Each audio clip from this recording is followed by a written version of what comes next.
Nós temos, pela graça do Senhor, estudado aqui nas manhãs de domingo, sobre a apresentação da fé, a defesa da nossa fé.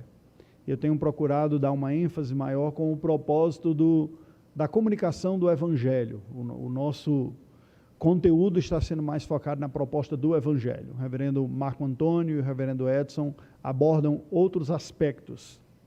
Hoje eu gostaria de ver com vocês como o ministério cristão, centrado na mensagem do Evangelho, é um ministério que produz uma renovação e a vitalidade na vida da igreja, de pecadores que somos nós. Não é uma novidade propriamente, né, nós falarmos sobre isso, mas nós vamos olhar de que maneira isso se manifesta ou se apresenta em algumas passagens da Escritura Sagrada e olharmos para a nossa própria vida. Estamos seguindo esse eixo principal proposto pelo pastor presbiteriano norte-americano Timothy Keller, de que o Evangelho é a terceira via, é a proposta vinda da parte do Senhor, que é distinto das duas construções básicas que o ser humano faz como propostas ou como maneiras de viver a vida. Uma delas, ele chama de religião, no sentido de que é um exercício humano em busca da reconexão com o sagrado, com o divino, com a divindade. Então, é um conceito universal, né? A religião é uma capacidade inata do homem de buscar construir uma relação em busca de uma reconexão com a realidade última, sobrenatural, que pode ser um Deus pessoal, nas tradições judaico-cristãs, islâmicas e outras, ou uma energia ou uma força, que o homem percebe que existe uma realidade fora de si. Nós temos nessa outra matriz o budismo, o esoterismo, o neopaganismo, em certo sentido, também apresenta dessa forma. Mas todos esses sistemas revelam aquilo que o reformador João Calvino, ao expressar sobre a condição espiritual humana e a sua religiosidade, usou duas expressões que são clássicas em teologia, que nós usamos quando estudamos, que são semen religionis e sensus divinitatis. Eles indicam, respectivamente, a semente da religião, ou seja, essa inclinação natural do homem de buscar essa conexão com a realidade sobrenatural e que se expressa como uma consequência última de termos sido criados à imagem e semelhança de Deus e para a glória de Deus. Porém, todos nós afetados pelo pecado. Então, somos uma espécie destinada à comunhão com o sobrenatural, que é o próprio Deus, mas perdido pelo pecado, em virtude disso, fica tateando. Não é? Então, essa é a semente da religião, buscando desenvolver sua religiosidade como um todo. O que caracteriza esta religiosidade? Caracteriza numa série de exercícios, de dogmas, de práticas, de caminhos propostos por cada religião, por cada sistema religioso, para que você encontre o caminho da sua própria elevação espiritual. Se você ouvir, né, ou comunicar, estiver sensível a perceber um discurso mais genérico sobre a religião, você vai ouvir que cabe na boca de qualquer religioso a ideia de elevação espiritual, crescimento, superação, missão, propósito, não é? Isso nos dando a entender que nós temos uma trajetória a construir. E toda religião vai orientar os seus fiéis, os seus seguidores, em como fazer isso, como resultado do seu próprio esforço. O problema básico desta mentalidade é porque, independente do discurso, e aqui eu estou falando dos vocábulos usados, se vai usar Deus, Alá, ou Jesus, até mal compreendido, mas nós colocar aí, Krishna, Buda, Confúcio, universo, energia, seja lá o que for, todos esses sistemas dizem, faze por ti que eu te ajudarei.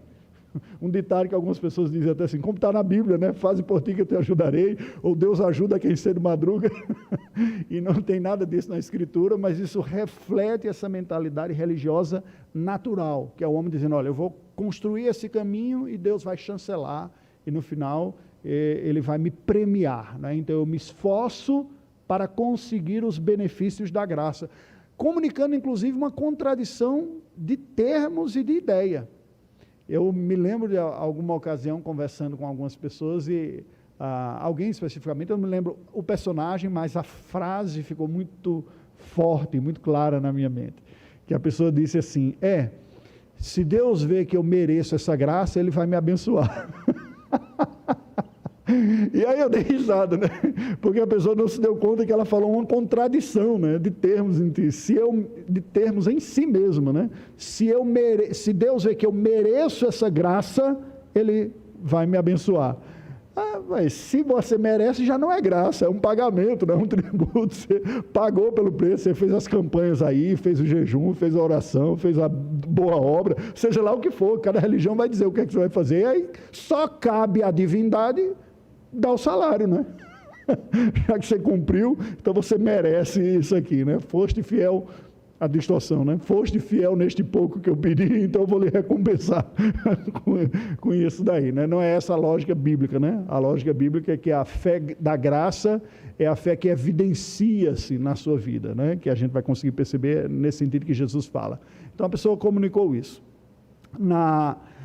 O segundo termo usado pelo reformador João Calvino, ele está ligado, mas não é exatamente a mesma coisa, é o termo sensus divinitatis, ou seja, todo ser humano, por ter sido criado à imagem e semelhança de Deus e ter sido criado para a glória de Deus mesmo, tem inato dentro de si um senso, um quê de uma sensibilidade para com a divindade, para com o divino, para com o sobrenatural.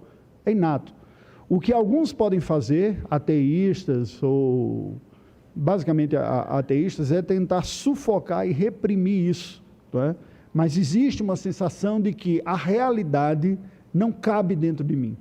Ela é maior do que eu, ela transcende, e esta realidade, que devido ao pecado, o homem não sabe exatamente perceber onde está, mas ele encontra o espanto e o encantamento diante de uma realidade maior. Esse senso do divino, né? A sensação do divino, que vai se manifestar universalmente no ser humano, embora devido, de novo, ao pecado e à ignorância, o homem natural não saiba decodificar esse testemunho.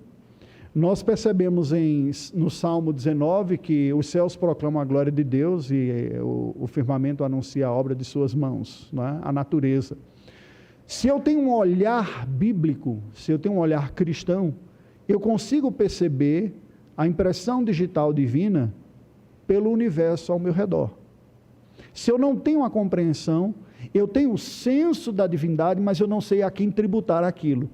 Então, um esotérico contemporâneo, um cidadão contemporâneo que se afasta da tradição judaico-cristã, encontra uma sensação de realização sobrenatural, de satisfação, quando faz, por exemplo, quando escala uma montanha, quando entra em contato com a natureza intocada, e aquela sensação de que ele está diante de uma coisa maior do que ele mesmo, lhe comunica sentido, esperança, conexão com alguma coisa que ele não sabe dizer o que é. Mas por ter se afastado do conhecimento bíblico, ele não sabe como se relacionar, não é? E aí ele grita, né? Gratidão, alegria, né? O universo me deu força. E alguns chegam a abraçar árvores, né? E buscar energia pelos minerais e por aí vai. O que a gente percebe em comum em tudo isso? Há uma sensação inata no ser humano de que existe alguma coisa lá, além, e que eu preciso me conectar com ela. Mas o ceticismo da época contemporânea, da pós-modernidade, levou essa geração que abraçou essa filosofia pós-moderna, pós-cristã, a rejeitar o que foi o legado da história e do passado. Isso foi desviado, foi contaminado pelas instituições humanas, eu prefiro eu mesmo buscar o meu caminho da espiritualidade. Veja que o termo religião é colocado de lado, né, como sendo de coisas ultrapassadas, da Idade Média, de gente retrógrada, que tem pessoas que se deixam ser controlar por outras pessoas, e propõe uma conexão com essa realidade sobrenatural, individual, decretada e estabelecida por si mesmo, nessa trajetória, distante da da instituição e do formalismo da religião, mas porém reconhecendo uma realidade que vai para além da matéria, transcendental. Daí a preferência do termo espiritualidade, né? Então, o pessoal mais moderno vai falar, eu tenho a minha espiritualidade, que bom que você tem a sua, né? Cada qual encontra o seu caminho de se reconectar. Pois bem, o caminho religioso, basicamente, é o caminho que diz, existe uma realidade sobrenatural que é maior do que nós e que importa a nós descobrirmos como encontrá-la, como satisfazer as exigências necessárias para ter acesso aos benefícios desta realidade espiritual. E aí, cada sistema, ainda que o individual, o autônomo, a espiritualidade self-service, né? Ainda assim, ela vai dizer, siga essas regras, você vai ser recompensado. Bem, isso está na raiz de todo sistema religioso, né? Alguns vão reconhecer essa proposta em vida, outros vão ser mais honestos com a leitura da humanidade, ao reconhecer que o pecado nos afetou de uma maneira muito grave, e dizer que essa luta e essa busca é extremamente difícil e dolorosa, de maneira que ninguém dá conta de fazer essa peregrinação, ou na maioria absoluta das vezes, ninguém dá conta de fazer essa peregrinação em uma jornada de vida. Por isso que é preciso ter uma outra chance, uma outra chance, uma outra chance, para a pessoa tentar se libertar do círculo kármico e do ciclo kármico de tentativa de evolução, fracasso e nova oportunidade, e assim ao longo de centenas e milhares de oportunidades você vai ascender. Qual é a grande realidade deste modelo? É que ele é escravizador, na verdade ele não comunica esperança nenhuma, porque a maioria dos sistemas conseguem reconhecer a falência do homem, seja qual for o sistema, em cumprir com os preceitos que foram estabelecidos. O outro caminho, Tim Keller vai dizer que é o caminho da negação do sistema orientador. É o da rebelião, da relatividade, dizer, olha, não há esse sistema, ele é escravizador, é opressor, não comunica esperança, o que existe somos nós, só somos nós mesmos aqui, e importa que nós vivamos a vida buscando tirar dela o que melhor ela possa dar. Essa é a tendência no mundo contemporâneo que vai se tornando menos religioso. Eu me afastar dos modelos religiosos, institucionais e mergulhar na radicalidade da individualidade. Não é? Então, veja, a gente nós não estamos isentos da influência desses pensamentos, mesmo nós que professamos uma fé confessional, com documentos de fé, mas nós absorvemos muitos destes conceitos quando experimentamos, por exemplo, uma individualização da fé aguda, como nós experimentamos hoje. Espera aí, a minha vida, quem vai ficar dizendo o que eu faço, eu não faço, só eu mesmo. Né? Eu não vou ficar seguindo orientação de outras pessoas, deixando outros controlarem minha própria vida. Eu sou uma pessoa emancipada, adulta, né?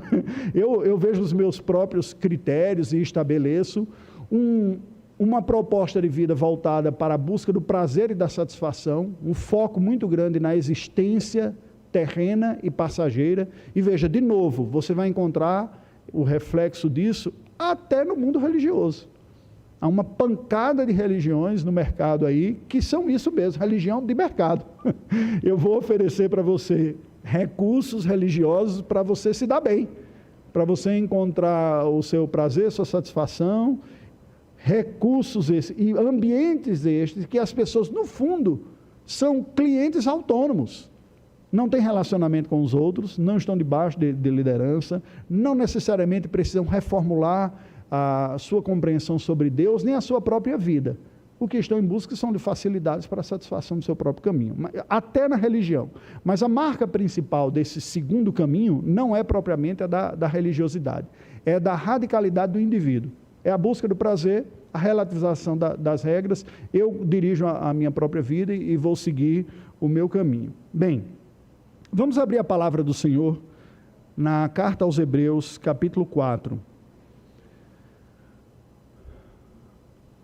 Se o primeiro sistema é um sistema dado ao legalismo, à lógica da recompensa. Nós poderíamos explorar muito disso, eu já comentei em alguma outra aula anterior aqui, que a base disso é a revelação natural, a lei do pacto da criação, porque Deus criou todas as coisas regradas pela norma da criação, de tal maneira que o universo criado por Deus segue as leis naturais, né? Lei de causa e consequência, aplicado a tudo. É essa mentalidade que desenvolve o sistema religioso. O mundo é gerido por leis de causa e consequência. Conheçamo-las, sigamo-las e seremos, portanto, beneficiados pela obediência. Ok? O caminho oposto é o caminho que diz, isso é uma tolice, ninguém dá conta de fazer esse negócio. É um mundo de frustração, é um dia após outro se esforçando para tentar conseguir, sem conseguir. Sabe de uma coisa? É melhor a gente desistir disso e tirar o máximo proveito que a gente puder da vida aqui. Sendo responsável, obviamente, calculando o custo de cada escolha.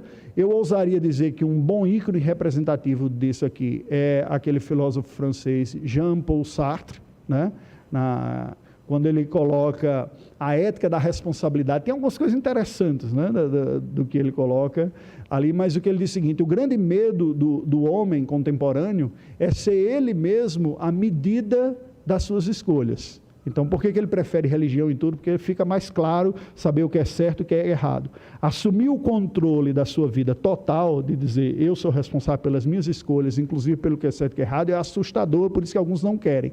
A proposta dele é que, por outro lado, isso é libertador, porque você não fica na mão de ninguém, não é? Mas é curioso, porque esse mesmo Jean-Paul Sartre rejeita profundamente a ideia de Deus. Por quê? No dizer dele, para mim é inconcebível a ideia de um ser que tudo vê e me conhece completamente. Em última instância, é a consciência do seu próprio pecado, não é? E aí ele dá o exemplo e diz, olha nós, como isso é antinatural na humanidade. Se você está no convívio com as pessoas, você vai passando pela rua e tudo mais, e alguém olha para você nos olhos direto, quando é rapidinho, tudo bem, mas quando fica aquele olhar fixo, você vai se sentindo incomodado, né? A pessoa olhando no olho assim, grudando o olho e fica lá, e não tira. Tem horas, bom, o que essa pessoa tem? Você vai se sentindo desnudado, pescrutado. Agora veja, por um olhar humano em alguns instantes.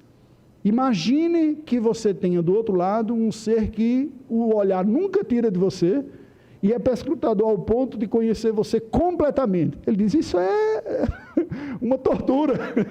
E aí ele rejeita essa ideia, não existe isso. O que existe somos nós, não é? É curioso porque a palavra de Deus nos apresenta exatamente o contrário.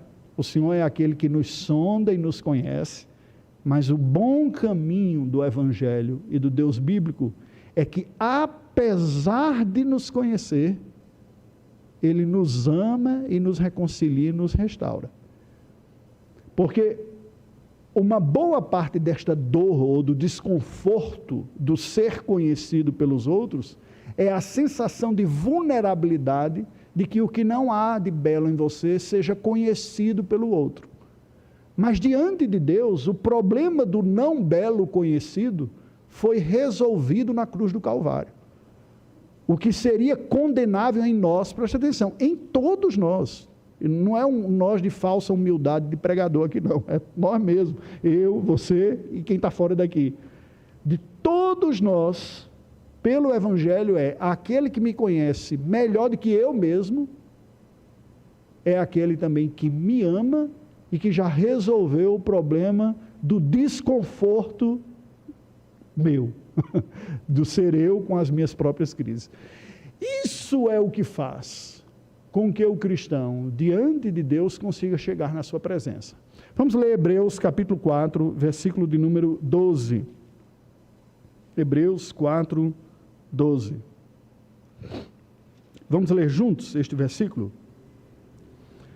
Porque a palavra de Deus é viva e eficaz e mais cortante do que qualquer espada de 2 gumes, e penetra até o ponto de dividir alma e espírito, juntas e medulas, e é apta para discernir os pensamentos e propósitos do coração. ok? Nós temos na base operacional da nossa fé bíblica, a fé de tradição judaico-cristã, uma convicção de que o instrumento usado por Deus para o nosso alcance e redenção é a sua palavra, a sua revelação. Não é à toa que no culto das sinagogas judaicas, o culto no templo era focado no sacrifício, né? O sacerdote explicava, mas era o sacrifício. A sinagoga, como não tem o templo, né, você não tem sacrifício, mas você tem no coração do culto sinagogal a exposição bíblica. Muito parece o culto protestante, né? Um culto numa sinagoga judaica é um culto que consiste basicamente de orações, leitura bíblica, canto de salmos e pregação da palavra feita pelo rabino. O que é isso? É o nosso culto protestante, né? O culto católico romano é um misto de sinagoga com templo. Está mais para templo do que para sinagoga, porque o centro é o sacrifício, né, da missa. Mas, pois bem, na tradição protestante, na tradição judaico-cristã, há aquela compreensão de que nós somos pecadores e estamos diante de um Deus vivo e poderoso, que em sua graça nos alcança, nos atrai e nos transforma pela sua presença manifesta conscientemente pela sua palavra, basicamente, não é? O culto é um diálogo. Eu primo muito de olhar o culto dessa forma. Eu me afasto ouvindo críticas como a do reformado que viveu aqui no Brasil há algum tempo atrás, Emily Leonard, que dizia que os protestantes brasileiros, eles iam à igreja para aprender, e isso ele achou estranho, né? Porque dizer, eu aprendi que a gente ia para a igreja para adorar, mas a ênfase, claro que naquele momento não havia, nós estamos falando na primeira parte do século XX, não havia o predomínio do movimento pentecostal como tem hoje. Ele estava se referindo à igreja presbiteriana, que era a que ele frequentava.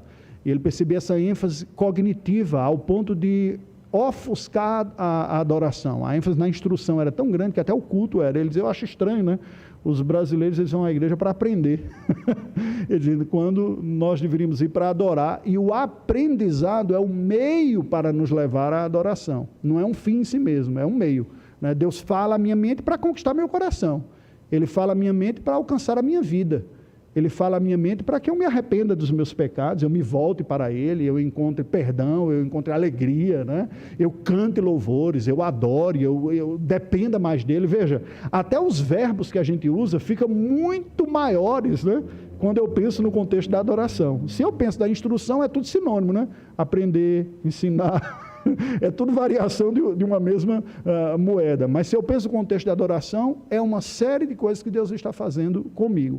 Então, este culto dialógico, que é um diálogo entre Deus e os homens, pressupõe um Deus santo e poderoso, que vem ao alcance do pecador, que se revela a esse pecador de uma forma compreensível, porque nós somos criaturas racionais, fomos criados à imagem e semelhança de Deus, e que pela sua graça nos atrai, nos alcança, nos perdoa e nos santifica. O texto de Hebreus também fala que nós encontramos em Jesus Cristo um novo e vivo caminho, não esse aqui de Hebreus 4:12, agora me vem à mente uma passagem mais adiante, eu não me lembro da referência, né? Quando o autor bíblico dos Hebreus diz que em Cristo nós temos acesso a um novo e vivo caminho, aberto pelo seu sangue. Então, esta realidade que nós somos alcançados por Deus em Cristo, e que em Cristo Jesus temos acesso a Deus, é este caminho, é essa terceira via, não é? Nós podemos ver que no judaísmo em geral, o farisaísmo, ele tipificava essa primeira via que a gente estava falando, que é a via do esforço religioso para conseguir as graças, merecer as graças, tá? Não era só do judaísmo, é de todo o sistema religioso, mas o farisaísmo em especial traz para si uma responsabilidade de preservar a identidade e a santidade do povo e uma série de ideias. Nos dias do Novo Testamento, você vai encontrar, por exemplo, Paulo escrevendo aos Coríntios, falando ao mundo gentílico como uma ilustração bem clara do segundo grupo. o grupo da autonomia, dos prazeres, né? Quando ele diz, olha, comamos e bebamos porque amanhã morreremos. Uma mentalidade comum na época do Império Romano. O pessoal, em linhas gerais, muitas pessoas já estavam muito céticas com os sistemas religiosos estabelecidos. Filósofos gregos anteriores, os sofistas, né, que eram críticos, já lançaram críticas pertinentes sobre o sistema religioso. Então eles disseram, olha, isso aí não está funcionando direito, e são tantos discursos e contraditórios entre si que não dá para essa via, não. Então, assim, vamos aproveitar o que tem na via. Havia os estoicos, que são aquele caminho da resiliência, da capacidade de superação, de enfrentar a dor, e havia os outros que eram entregues aos prazeres mesmo, como um todo, que é esta segunda via. Se daqui você não consegue construir alguma coisa, aproveite a vida. Veja que, preste atenção, tanto no primeiro segmento quanto no segundo, há reminiscências de verdade, porque toda mentira sedutora maligna nunca aparece como uma mentira. Ele pega um aspecto da verdade. Aliás, todas as heresias condenadas foram assim. Eles pegam um aspecto da verdade e exageram a tal ponto que ela se torna uma distorção e uma mentira. Você pode ver, todas as heresias condenadas pelos primeiros concílios eram aspectos da verdade sobre Cristo, a sua divindade, ressaltada de tal maneira que negava a sua humanidade. A sua humanidade ressaltada de tal forma que negava, percebe? Então você ressalta um ponto. O primeiro está falando do senso de responsabilidade que nós temos na vida. O segundo está falando do senso de satisfação. Porque uma vida olhada só em termos de responsabilidade é uma chatice, né? Ninguém dá conta de viver dessa maneira. O próprio Deus não fez assim. Quando Paulo vai pregar aos gregos, né, em Atos 17 ou em outras situações, é muito interessante a gente perceber como o discurso paulino é um discurso que está sensível à filosofia predominante no grupo com quem ele está falando. Quando ele está falando nas sinagogas, ele parte da Escritura Sagrada, abre a Bíblia, lê e explica a esperança messiânica se cumprindo em Cristo. Mas preste atenção, que eu creio que essa é uma das maiores dificuldades nossas, cristãs, contemporâneas. Nós somos treinados, graças a Deus, no ambiente de igreja. Normalmente, um cristão minimamente saudável gosta do ambiente de igreja, gosta de orar, cantar louvores a Deus, ouvir estudo bíblico. Só que a gente está dentro desse mundo, desta realidade eclesiástica, que muitas vezes está muito diferente da realidade do lado de fora, especialmente essa época contemporânea, que a civilização ocidental está se afastando cada vez mais das suas bases cristãs. E parece que um fosso vai aumentando cada vez mais entre nós e aqueles que não professam fé, ao ponto de a gente não conseguir, às vezes, nem se entender em uma comunicação. O que o apóstolo Paulo fazia? Quando ele ia falar à sociedade que não conhecia a Bíblia, ele falava a partir de onde eles estavam. Então ele diz, olha, como disse um profeta de vocês, né, de Deus somos criaturas. Ele diz, olha ao redor, veja que nós recebemos estações frutíferas, nós temos alegria. O que é isso? Isso é o sinal da bondade de Deus. Então ele parte de um ponto da realidade conhecida das pessoas, a realidade da busca dos prazeres, da alegria que tem na vida, das satisfações de que tem, distante do discurso religioso, e conecta esta realidade com o Deus da Bíblia. É bem diferente da primeira via, né? Aquela primeira via do caminho da religião, normalmente a imagem comunicada de Deus é o Deus da lei, da restrição, da exigência, da santidade, em que muitas pessoas se sentem desconfortáveis com ele. E há uma medida de desconforto mesmo, mas parece que só fica essa imagem da caricatura do Deus da desaprovação. Quando ele vai para o mundo, né, que nega os aspectos religiosos, que está em busca da satisfação, o caminho é o oposto. Ele diz, olha, aqui vamos aproveitar a vida. Ele diz, por trás de cada prazer que você tem, existe o Deus que lhe criou com capacidade de sentir prazer. Se você tem, aí ele diz, nele nós existimos, nos movemos, respiramos. Se nós experimentamos coisas boas nessa vida, preste atenção, elas estão relacionadas ao Deus que nós adoramos, o mesmo Deus santo. Então, o que a Escritura Sagrada nos faz é dizer, um caminho construído pelo homem para se reconectar pela lei, pela exigência, ou da religiosidade leva ao fracasso, à frustração, à sensação de impotência, ao julgamento dos outros, à hierarquização da humanidade entre os que são melhores e os que são piores. O caminho oposto do ceticismo, da negação, é o caminho do mergulho da subjetividade, que também leva ao desespero.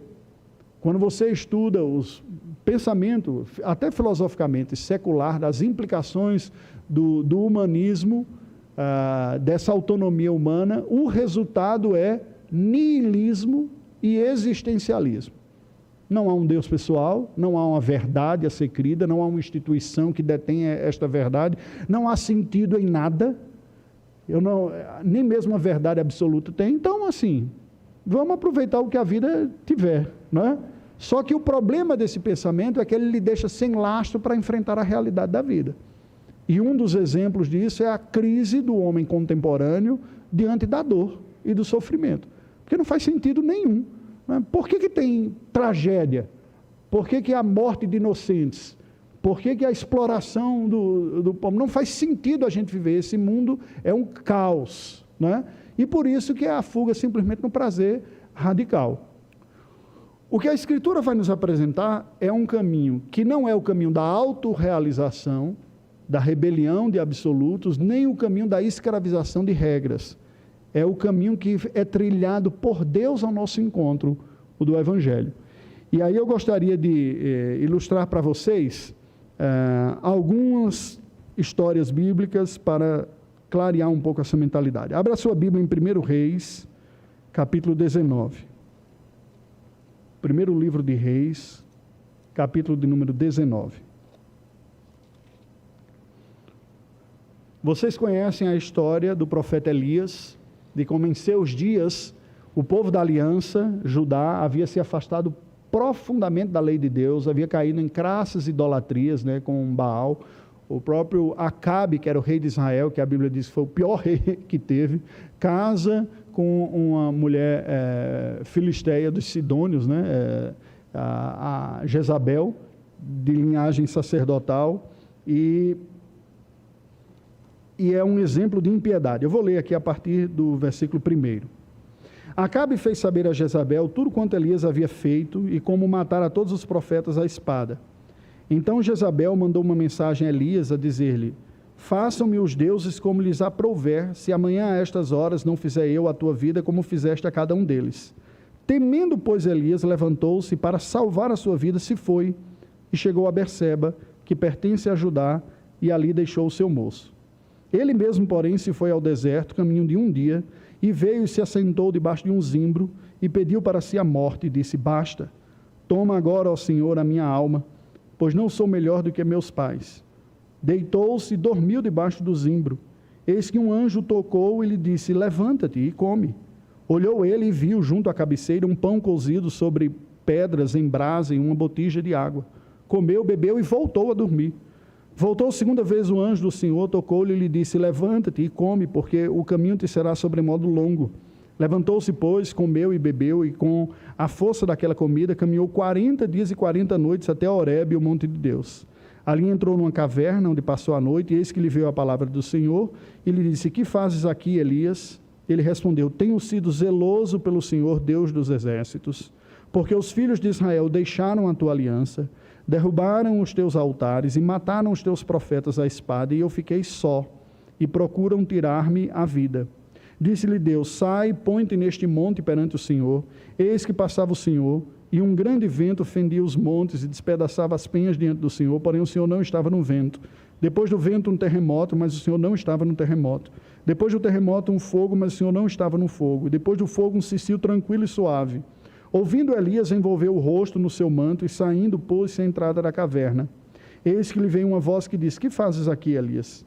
Ele respondeu: tenho sido um extremo zeloso pelo Senhor, Deus dos exércitos, porque os filhos de Israel deixaram a tua aliança, derrubaram os teus altares, mataram os teus profetas à espada, e eu fiquei só, e procuram tirar minha vida.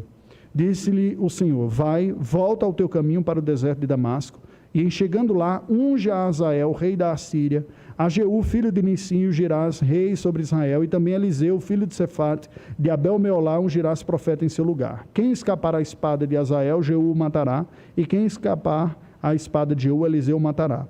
também conservei em Israel 7.000, todos os joelhos que não se dobraram a Baal e toda boca que não o beijou. Até aqui. O que é que nós vemos nessa história? Não é? Uma história bastante conhecida, um quadro muito curioso para nós olharmos. O maior herói de Deus, podemos dizer, daquela geração, Elias. Tinha acabado de ter uma grande vitória pela causa do Senhor ao confrontar Jezabel, os seus profetas, e eliminar aqueles sacerdotes lá de Baal todo, né? Inúmeros. Agora veja, aquele homem que teve a coragem de confrontar os reis, a rainha, de enfrentar os sacerdotes, centenas deles, e eliminá-los. Houve uma notícia da rainha que diz assim: eu vou acabar com a sua vida. E esta notícia lhe cai duramente no coração, ao ponto dele desanimar e fugir, né? Ela manda a notícia para ele, diz: olha, que façam-me os deuses como lhes aprouver, se amanhã a esta hora eu não fizer a sua vida como você fez a cada um dos sacerdotes aqui. O homem que enfrentou tanto agora ficou atemorizado pela fala de uma mulher. Não pelo fato de ser mulher, né? Mas o que eu estou dizendo é de uma pessoa, Veja, ele encontrou em Deus força, coragem para enfrentar a dificuldade anterior. Mas nessa situação, não pareceu ser suficiente, né? Ele foge, diz a Bíblia, verso 3, temendo, pois, Elias, levantou-se para salvar a sua vida, e fugiu e foi para a montanha. E lá, um quadro típico depressivo aqui, né? Fica com sono, não quer comer, alguém vai lá, tem uma comidinha aqui, ele, tá bom, obrigado, conseguiu comer alguma coisa, vai dormir de novo, aí o anjo levanta, acorda mais uma vez e diz: olha, sai, Deus tem algo para você. Ele faz uma caminhada relativamente curta e gasta 40 dias para chegar lá no Monte Horebe, ou seja, foi se arrastando, aquela pessoa sem ânimo nenhum. Eu quero dormir, eu não tenho esperança, aquela mulher está querendo me matar, e imagina o que foi ocorrendo dentro da cabeça dele, só processando tudo aquilo. Estou eu aqui, querendo servir a Deus, fazendo a vontade do Senhor, e aí fico debaixo dessa ameaça e tudo. Quanto custa, né, viver para Deus, esse sofrimento? Por que Deus não me tira dessa situação tão dura, tão difícil aqui? Não vale mais nem a pena viver. Ele diz claramente: Senhor, me tira a vida, não vale a pena viver. Veja que por 2 vezes, olha só, por 2 vezes, Elias fala com Deus dizendo: eu estou só, não está ninguém aqui comigo, só eu estou, todo mundo te abandonou, ficou. Isso nos mostra, o que é que eu estou querendo dizer com isso? Há uma influência na vida, aqui é uma interpretação que eu faço, né, desta passagem aqui, é por minha conta e risco isso aqui, né?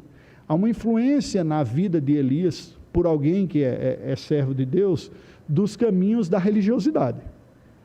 Porque viver para Deus, buscar agradá-lo, tem os seus chamados, os seus convites. Deus continua tendo a sua lei moral. Porém, no momento em que ele ficou debaixo de uma ameaça, Elias perde de vista a centralidade de Deus mesmo, do Evangelho e da graça.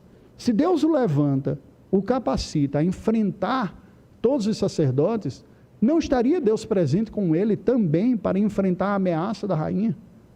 Se Deus o capacitou e o preservou, e o capacitou em graça para ser um profeta nos seus dias, não é esta mesma graça de Deus que o capacitaria? Mas quando nós perdemos de vista, presta atenção, e isso é possível ocorrer com cristão e com gente piedosa e sincera. O texto sagrado coloca e destaca a piedade, a sinceridade e a devoção desse homem, o que não livra de perder de vista o conceito da suficiência da graça. E isso você percebe no discurso dele, veja aí, versículo 14, que vai repetir, né? Que ele já tinha dito, veja, o verso 10 e o 14, eu vou ler esses 2 de novo, presta atenção. Elias falando com Deus, ele respondeu: tenho sido zeloso pelo Senhor Deus dos exércitos, porque os filhos de Israel deixaram a tua aliança, derrubaram os teus altares, mataram os teus profetas à espada, e eu fiquei só e procuram tirar minha vida. Verso 14, respondeu: tenho sido eu extremo zeloso pelo Senhor Deus de Israel, porque os filhos de Israel deixaram a tua aliança, derrubaram os teus altares, mataram os teus profetas à espada, e eu fiquei só e procuram tirar minha vida. Qual é a imagem que Elias tem de si mesmo? Qual é? Eu sou zeloso, dedicado, sincero. Eu penso, queridos, que como cristãos, uma das coisas mais difíceis que nós temos para fazer é a nossa autoanálise. Porque nós podemos fazer uma leitura mais superficial e olhar assim e dizer, bem, eu não estou adorando Baal, Astarote, né? Eu não estou indo para a noitada, eu faço uma avaliação dos atos, eu sei das tentações que me vêm na vida, eu e você sabe, quando elas aparecem, o temor que vem sobre o seu coração de não querer cair nessas tentações, para não ofender a Deus, para não ofender o próximo, o quanto que você luta com elas mesmas. Isso faz parte da vida de todo servo de Deus, não é verdade? Contudo, o que nós jamais podemos perder de vista, que é o que o caminho religioso faz, é que Deus é a fonte de toda graça e de todo dom perfeito e de toda bondade que a gente experimenta. Quando o olhar fica voltado para nós mesmos, aí veja, a coisa desfigura. As ameaças se tornam insuportáveis. Foi o que ocorreu com Elias. Poxa, quem sou eu? Eu sou um homem aqui querendo agradar a Deus, lutando contra um exército inteiro e uma nação inteira, porque só tem crente fajuta nesse tempo aqui. A pessoa que desenvolve o caminho da religiosidade sofrerá sempre a tentação de se julgar melhor do que os outros. Isso de uma maneira mais explícita ou menos explícita. O que vai curar o religioso de religiosidade é a constante visão e lembrança recorrente de que tudo que nós temos e somos é fruto da graça de Deus em nossa própria vida. Se nós perdemos isso de vista, o nosso esforço, a nossa dedicação, a nossa responsabilidade, ela ressalta e distorce, ao ponto de eu olhar assim, eu conheço essa pessoa aqui. Ela não é muito séria, ela não estuda tanto a Bíblia, ela não é tão coerente, e aí naturalmente eu vou me sentir melhor do que ela, não é? Se eu não vigio para ver a suficiência da graça de Deus em Cristo Jesus para a minha vida, as ameaças naturais se tornam as forças dominantes da minha vida, e daí o pavor e o medo tomam conta.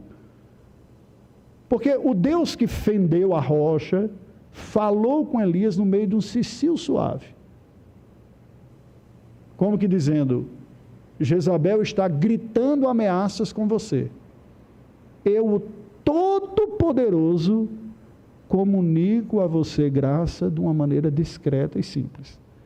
Mas quando dá a Elias a oportunidade de falar, vem para fora o que está lá no fundo do coração.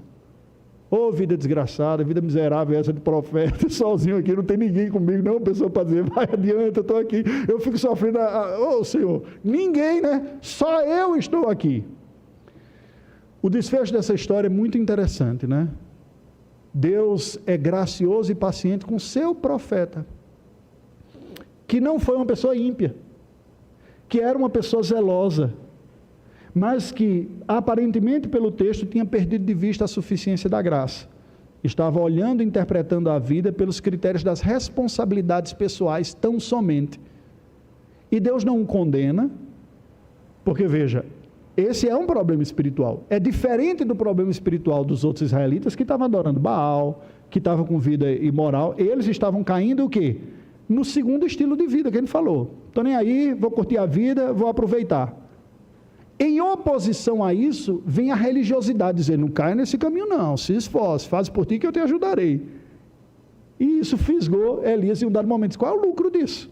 É igual o salmista, né? Asaf, quando ele diz, de que adiantou conservar puro o meu caminho? Olha o ímpio prosperando aí. Aí ele vai dizer mais adiante, diz, até que eu entrei no santuário e atinei para o fim dele, né? Então Deus vem até Elias, fala com ele e diz, Elias, presta atenção, menos sobre si mesmo. Presta atenção, gente, isso é importante. Deus não está dizendo que Elias não é zeloso, Deus não está dizendo que Elias não é sincero, Deus não está dizendo que Elias é imoral, iníquo e ímpio, não. O que ele está dizendo é, o foco está errado. Menos sobre si mesmo. Você não é essencial. Para Elias, esse foi o drama de Elias, você não é essencial. É tanto que você fez o seu papel, você vai ungir Jeú, né? Você vai ungir Eliseu, e aquilo que um não fizer, o outro vai fazer e Eliseu vai assumir o seu lugar. O que é que Deus está dizendo para ele? Menos sobre si mesmo. O quadro de crise da leitura de si mesmo pode vir pela via positiva, de pessoas que pensam de si muito, com vergonha eu digo que eu acho que às vezes eu sou tentado a cair nesse caminho, né? Sobre mim mesmo assim. Ou o mesmo problema espiritual pela via oposta, é pensar de si pouco demais. Entende? Então, eu sou miserável, eu sou pecador, eu sou transgressor, e a dificuldade de aceitar o perdão. Porque se o primeiro é autoconfiante, o outro é autolimitante. O meu pecado é que define a minha vida. E aí a dificuldade da pessoa cheia de ego, de ser humilde nos sucessos, ou de ser humilde para receber o perdão nos fracassos. De uma forma ou de outra, é ego demais que tem. Consegue perceber? O primeiro, no excesso de confiança, e no segundo, do excesso de iniquidade. Ou seja, o que eu fiz é tão grave, porque é tão eu, mal e presente, que nem Deus consegue curar. E aí Deus diz, menos. Olha a ceia. A ceia nos apresenta dois desvios. Aquele que come e bebe de qualquer maneira, não estou nem pensando, não é? Refletindo realmente a minha condição espiritual, e aquele que pela consciência da sua inadequação não se rende ao Evangelho, por isso se afasta. O caminho da ceia é o caminho da mensagem cristã, que é o quê? Examine-se o homem a si mesmo, coloque-se diante de Deus e receba a cura que tem de Jesus, e participe. Esse é o caminho. Então assim, tem dois elementos aqui, né? O primeiro deles, fica muito claro no texto da experiência de Elias, que aqueles dias de apostasia, de que há um remanescente, tão remanescente ao ponto de você quase não conseguir perceber, que leva aqueles fiéis a sentirem uma solidão de uma maneira muito aguda. E aí você está certo quando diz, a experiência da comunidade da fé é essencial para a saúde espiritual, porque nós não vivemos espiritualidade, a nossa fé cristã, na radical individualidade. Eu preciso de gente junto comigo, gente para orar comigo, para eu orar com ela, para me aconselhar, para receber aconselhamento, isso é perfeito, não é? Talvez a gente pudesse até perguntar, por que Elias não tinha alguém assim? Não sei, o texto bíblico não nos diz claramente por que ele não tinha. Ele estava se sentindo só. Pode ser decorrente de algumas escolhas da parte dele, de um momento que ele se sentiu muito confiante e foi adiante e não via tanta necessidade. Pode ser, eu não posso especular. Eu posso ser da minha vida, não é? Em alguns momentos eu me senti muito confiante. Mas, por outro lado, eu, pessoalmente, nunca consegui desenvolver o ministério totalmente sozinho. Eu, pela graça do Senhor, sempre procurei alguém para chorar junto, para falar, chorar as pitangas, até para falar mal dos outros. Eu digo, ó, só dá para ser com você mesmo, porque se eu falar na igreja, o pessoal vai ficar escandalizado.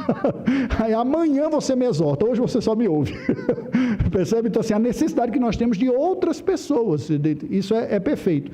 E Deus o lembra. Ele menos... Você não está sozinho. Há outros 7.000 que não dobraram os joelhos diante de Baal. Não é? A outra experiência que eu gostaria de falar está em Reis também, 2 capítulos adiante. O próprio rei Acabe, capítulo 21. Acabe é o protótipo do independente, daquele que busca seu próprio prazer. Ele olha uma vinha, quer aquela vinha, aí vai lá, tenta negociar, o cara diz, não, essa vinha é dos meus antepassados, eu não vou vender não para você. Aí ele chega amuado também, mesma coisa, triste, entra no quarto, fica meio chorando, a mulher diz, você não é rei não? Que homem frouxo é esse aí? Levanta para ser o rei de Israel, vai lá e resolve esse problema.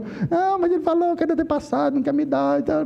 Não, então eu vou resolver para você. Ela mexe os pauzinhos lá, o cara é condenado à morte por uma acusação injusta, aí ela chega e diz, vai lá e pega a sua vinha, você não estava querendo? Ela é que é o macho que resolve as coisas daquele jeito. Aí ele vai lá e pega. Quando vem, aí vem um profeta Elias e fala para ele, diz, você é uma praga, cara. Você como rei de Israel deveria estar conduzindo esse reinado aqui de forma piedosa e sincera, mas você é egoísta, você só pensa em si mesmo, nos seus desejos. Ou seja, aquele segundo modelo de vida. Lembra? Meu prazer, meu desejo não tem nada. Agora olha o curioso, versículo 25 a 29 de 1 Reis 21. Ninguém houve, pois, como Acabe, que se vendeu para fazer o que era mal perante o Senhor. Porque Jezabel, sua mulher, o instigava, que fez grandes abominações segundo os ídolos, segundo tudo que fizeram os amorreus, os quais o Senhor lançou de diante dos filhos de Israel. Tendo Acabe ouvido estas palavras, rasgou as suas vestes, cobriu de pano de saco o seu corpo e jejuou, dormia em panos de saco e andava cabisbaixo. Então veio a palavra do Senhor a Elias, o tesbita, o mesmo que havia confrontado ele anteriormente pelo seu pecado. Não viste que Acabe se humilha perante mim? Portanto, visto que se humilha perante mim, não trarei este mal nos seus dias, mas nos dias do seu filho o trarei sobre a sua casa. Por que eu dei esses dois exemplos aqui? Agora com menos tempo para falar de Acabe aqui. Porque o Evangelho é a solução para os dois grupos. É para aquele que está focado no seu esforço religioso e dedicação, e integridade e seriedade. Deus diz, menos sou eu, a minha graça na sua vida. É para o rebelde que está querendo só curtir a vida e aproveitar o que tem, e Deus diz, menos eu aqui sou o que você precisa nessa vida aqui. E Deus se manifesta gracioso com ambos. O presbítero Rubens deu o exemplo de Paulo. Paulo é exatamente aquele que era o religioso dedicado antes e que depois aprende que ele estava lutando contra o próprio Deus e que é Jesus a sua suficiência. Ele vai dizer, olha, é Cristo é que é tudo em todos. É Ele é que é a minha justiça. Já não sou eu que vivo, é Cristo quem vive em mim. É a graça de Deus que me basta. E aí, Paulo diz, entre outras coisas, algo que eu fico tentando também me lembrar constantemente, né? Quando ele escrevendo aos Coríntios, vamos dar uma olhada aí, 1 Coríntios, capítulo de número 4, se eu não me engano, logo no início aqui, me ocorreu... Capítulo 4, versículos 7 e 8. 7, mais precisamente. Pois quem é que te faz sobressair? E que tens tu que não tenhas recebido? E se o recebeste, por que te vanglorias, como se o não tiveras recebido? Então, Paulo está destacando aqui o seguinte, o que é que aquele que conseguiu desenvolver virtude precisa? Ter a consciência que é fruto da graça de Deus. Então, veja, para o religioso, o convite para depender da graça, se satisfazer na suficiência de Cristo Jesus, saber que é em Cristo que nós somos aceitos, de que se nós não experimentamos misérias, desgraças e imoralidades radicais, o único fator de crédito é a graça de Deus que nos preservou, para que nós tenhamos um coração verdadeiramente grato e dependente. Para o outro, para o rebelde, é o convite de que a graça de Deus é suficiente para limpar, purificar, restaurar e dignificar o indigno diante de Deus. É esta a mensagem de Paulo aos Coríntios. Não é? Vocês eram outrora, e ele elenca uma série de pecados até escandalosos que havia no seio daquela população que, ao crer em Cristo, se tornaram o quê? Corpo de Cristo, igreja de Deus, que tem acesso à mesma mesa, ao mesmo pão, ao mesmo vinho, ao mesmo Pai que o religioso. A beleza da igreja no primeiro século, da comunhão de judeus e gentios, mostra exatamente que Deus não faz acepção de pessoas, não importa a via que você tenha construído a sua vida antes, ou da religiosidade, ou da autonomia. Quando nos rendemos a Cristo, Ele se torna tudo e todos e tudo que necessitamos. Portanto, para concluir, quando formos anunciar o Evangelho ao mundo, que é o propósito que a gente está discutindo aqui nessa classe, a gente tem que ter essa sensibilidade. Essa pessoa com quem eu estou falando, ela é mais tentada a cair para qual grupo? O grupo da justiça própria e do mérito, ou o grupo da rebelião e da autonomia e da busca dos prazeres? Para eu saber qual é o aspecto que eu preciso ressaltar, porque tanto um quanto o outro são igualmente carentes e dependentes da suficiência da graça de Deus em Cristo Jesus. Vamos orar ao Senhor? Ó Deus, nós te rendemos graças pela Tua palavra, pelo Teu Filho perfeito, pela obra perfeita do Teu Filho. Ajuda-nos a manter a centralidade do Evangelho em nossa vida, assim como a perceber como falar de forma clara àqueles que estão ao nosso redor. Que a Tua manifestação graciosa nos alcance e que a beleza e a suficiência do Teu Filho nos preencha. Oramos em nome de Jesus. Amém. Deus nos abençoe.